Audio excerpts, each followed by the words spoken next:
सांगितलेलं. पण जसं मी हा सकस संतुलित आहार चालू केला, माझं शुगर तर नॉर्मल आलीच, पण मला ऑपरेशन करायला सांगितलेलं ते सुद्धा माझं कॅन्सल झालं.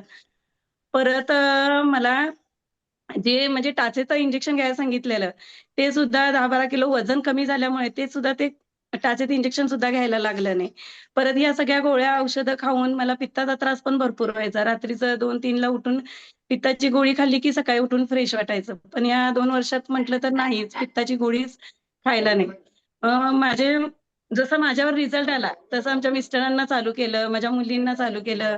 माझ्या माहेरी आमचे मम्मी-पप्पा सगळ्यांना मी हे आपला सकस संतुलित आहार द्यायला चालू केला. प्रत्येकाचे रिझल्ट खूपच छानच आलेत. मिस्टरांचा माझ्या 12-13 किलोचा वेट लॉस झालाय. परत त्यांची सुद्धा शुगरची गोळी बंद झाल्या. मुलगी माझी कुस्ती खेळायची. तिच्या पण इंजुऱ्या भरपूर होत्या. पण आता तिला अजिबात बाकीचा कुठलाच त्रास नाही किंवा पेन किलर गोळी कधी खायला लागत नाही. नाहीतर 1-2 दिवस आड झाले, की तिला पेन किलर गोळी खायला लागायची, कंबर दुखायची. तिचं प्रयोग झालेले आहेत. तिच्या पाठीवर जळूचे किडे वगैरे सोडून आम्ही ते रक्त काढलेलं, रक्त साकळलेलं म्हणून. तरीसुद्धा तिचं कधी तिला ते प्रॉब्लेममधनं ती बाहेर आली नाही. पण जसं आपलं न्यूट्रिशन चालू केलं, तसं तिचं ती कंबरदुखी, घोटा, गुडघा, परत खांदा फिरायचा, सगळे प्रॉब्लेम्स तिचे क्लिअर झालेत. परत आमच्या पप्पांचा सुद्धा तसाच रिझल्ट आहे. 66-67 वय आहे त्यांचं सुद्धा त्याच्या ह्याच्यामध्ये त्यांचा 17 किलोचा वेट लॉस आहे. खूप छान रिझल्ट आहे प्रत्येकाचा. आमच्या पूर्ण फॅमिलीचा रिझल्ट आहे. आमच्या घरातले सगळे माझ्या माहेरचे, सासरचे सगळेजण आम्ही या शतायुषी फॅमिलीला जॉइन आहे. Thank madam. थँक माझे कोच सगळे. Thank yes.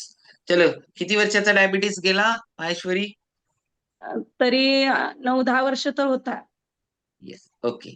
स्वतःवर काम केलं तर सगळं जातं. लाईफस्टाईलचे प्रॉब्लेम्स आहेत, ते लाईफस्टाईल चेंज केल्यानंतर जातात. हे काय जादू आहे का? बिलकुल नाही. आपण फक्त न्यूट्रिशनवर काम करतो काय नाही, आपण लाईफस्टाईलवर पण काम करतो. त्याच्यामुळे हे सगळे चॅलेंजेस जातात. ओके. चलो, जोरदार क्लॅप करणार आहोत आपण. माहेश्वरी, बर, कुणाला हे करायचंय म्हटलं? वेलकम करा त्यांना. स्पॉटलाइट तुम्हाला दिसतायत? ठोंबरे म्हणून आहेत. रोहित ठोंबरे म्हणून आहेत. ओके. त्यांना फक्त माईक ऑन करायला सांगा की.